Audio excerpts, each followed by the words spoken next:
मराठी चित्रपट pan India release का होत नाहीत? म्हणजे राजा शिवाजी ह्या चित्रपटाने तो प्रयत्न केला आणि तो सक्सेसफुलही झाला.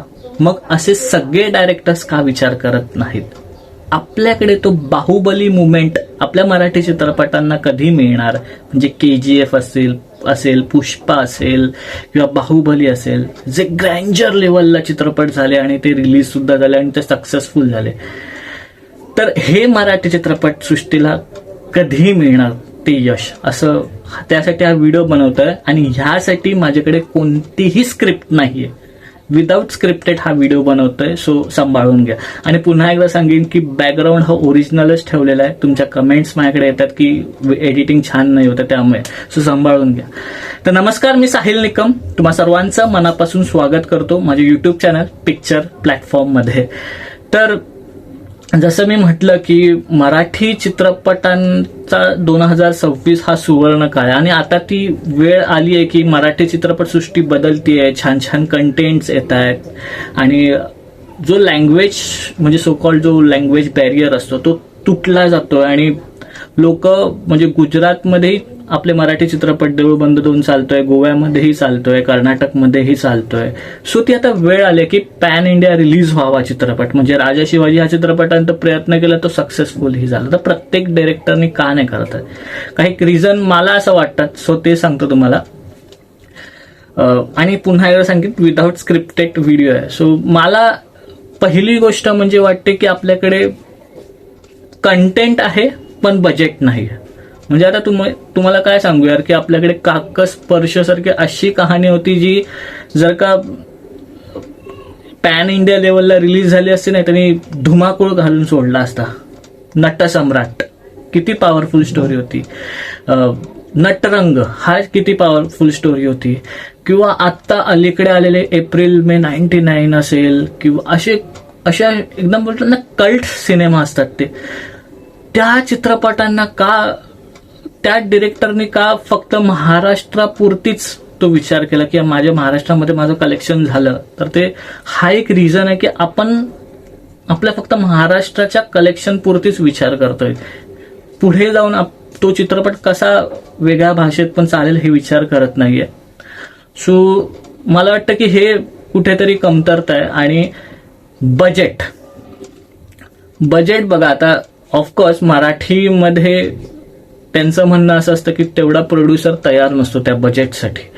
पण विचारच जर का मोठ्या कथेचा केला, ग्रँजर लेवलचा केला की अशी एखादी स्क्रिप्ट असावी जिला साऊथमध्ये जर का ती गेली तर तिथेही आपल्याला त्यांच्या लोकांना असं वाटेल की यार आपल्याला थोडी कनेक्ट होते, त्यांच्याही भावना त्यापेक्षा त्यांना जुळल्या गेल्या पाहिजे. जसं गोंधळ हा चित्रपट आला होता बघा मध्ये, तर साऊथच्या लोकांनी सुद्धा तो उचलून धरला होता आणि त्यांचे जे युट्यूबर्स होते तेही सांगतात की मराठीमध्ये गोंधळ हा चित्रपट येतोय आणि खूप आलाय तो, खूप त्याची कथा वगैरे चांगली आहे.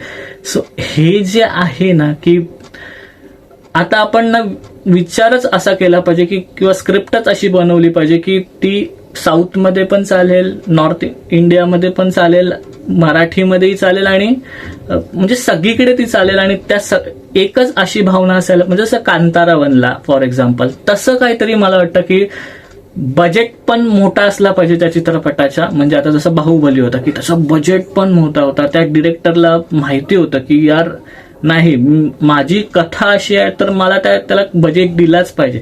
आणि मग त्यांनी ती पॅन इंडिया लेवलला आणली. मग ती हिंदीमध्येही चालला, तो तमिळ, तेलुगू सगळीकडे चालला. सो हे जे आहे ना की डिरेक्टर जेव्हा हा विचार करेल की तो ग्रँजर लेवल असला पाहिजे, तेव्हा तो चित्रपट पॅन इंडिया नक्कीच होईल. आणि आपले मराठी चित्रपटातील जे डिरेक्टर त्यांनी हा विचार करायला हवा. पुढची गोष्ट मला असं वाटते की डबिंग, म्हणजे फक्त एखाद्या भाषेत डबिंग केली असं नाही झालं पाहिजे. म्हणजे आता एखादा मराठी चित्रपटामध्ये एखादा जोक आहे तो मराठी लोकांपर्यंत तो पोहोचेल आणि तो लँड होईल, पण तो तेलुगू किंवा साऊथ इंडियन लोकांमध्ये पण तो लँड होईल का? आणि त्या प्रकारे ती डबिंग जर का झाली, म्हणजे असंच मला वाटतं की साऊथवाले हे करतात. सो हे एक मुद्दा आहे की ह्याच्यावरही विचार केला पाहिजे. नंतरची गोष्ट मला जी वाटते ती मार्केटिंग. यार म्हणजे काही मराठी चित्रपट असे आहेत की कोणाला माहितीच नाही असतं की हा चित्रपट कधी येऊन गेला किंवा सो मुळशी पॅटर्नच्या बाबतीत तसं बोलायचं ना तर मुळशी पॅटर्न सुरुवातीला येणार होता हे माहितीच नव्हतं की असा असा चित्रपट. नंतर त्याची चर्चा इतकी झाली की साऊथमध्ये सुद्धा त्याची चर्चा. सो मार्केटिंग हे फार महत्वाचं की चित्रपट पहिला येण्याआधीच हा चित्रपट ब्रँड एक तयार होणं गरजेचं असतं, जसं गोंधळच्या बाबतीत झालं. सो तो एक ब्रँड तयार झाला का मग त्याची चर्चा पूर्ण देशात होईल आणि मग तो ऑटोमॅटिकली पॅन इंडिया जर का त्या डिरेक्टरने रिलीज केला तर नक्कीच तो त्या पॅन इंडिया लेवलला सुद्धा चालेल असं मला कुठेतरी वाटतं. सो तेही एक इम्पॉर्टंट आहे माझ्या मते. आणि बस मला तरी हे पॉइंट खूप इम्पॉर्टंट वाटले जे तुमच्यासोबत शेअर केले की कुठेतरी मराठी डायरेक्टरने आता विचार करायला हवा आणि ह्या सगळ्या पॉइंट्स लक्षात घेऊन जसं आता पुढे येणारा चित्रपट शहाजी राजे हा चित्रपट संतोष जावकर जे की गोंधळ चित्रपटाचे एक डिरेक्टर आहेत त्यांनी अनाऊन्स केला की पॅन इंडिया रिलीज होणार आहे. सो हा जो विचार आहे ना हा जेव्हा मराठी चित्रपटातले डिरेक्टर आता का छत्रपती शिवाजी महाराजांचा चित्रपट किंवा तानाजी जो वीर तानाजी आला होता चित्रपट तोही चित्रपट लोकांनी ऍक्सेप्ट केलाच ना. सो का नाही शहाजीराजे हा चित्रपट ऍक्सेप्ट करणार.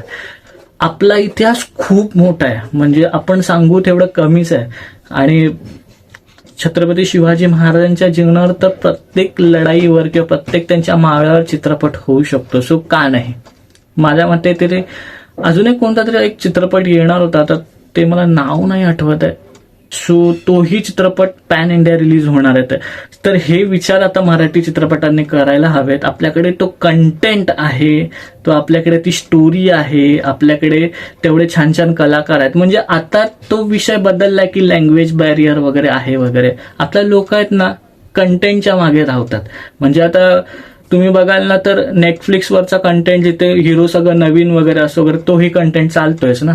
सो तिथेही वेगवेगळ्या लँग्वेजचे सगळे रिलीज होतात पण तिकडे जाऊन बघतात ना. सो आता लँग्वेज बॅरियर नाही राहिलाय. लोक सबटायटलमध्ये सुद्धा चित्रपट बघतात. सो आता खरी संधी आहे मराठी चित्रपटांना पॅन इंडिया चित्रपट रिलीज करण्याची मला तरी वाटतं. तुम्हाला काय वाटतं तुम्ही सांगू शकता. इथेच थांबतो. खूप मोठी व्हिडिओ झाली आणि ही नॉन स्क्रिप्टेड व्हिडिओ. मला जे जे वाटलं ते तुम्हाला सांगितलं. तुम्ही तुमचे अभिप्राय सांगू शकता. इथेच थांबूया. पुढच्या व्हिडिओमध्ये भेटू. तोपर्यंत आपलं युट्यूब चॅनल पिक्चर प्लॅटफॉर्म पाहत राहा आणि last but not the list स्वतःची काळजी घ्या.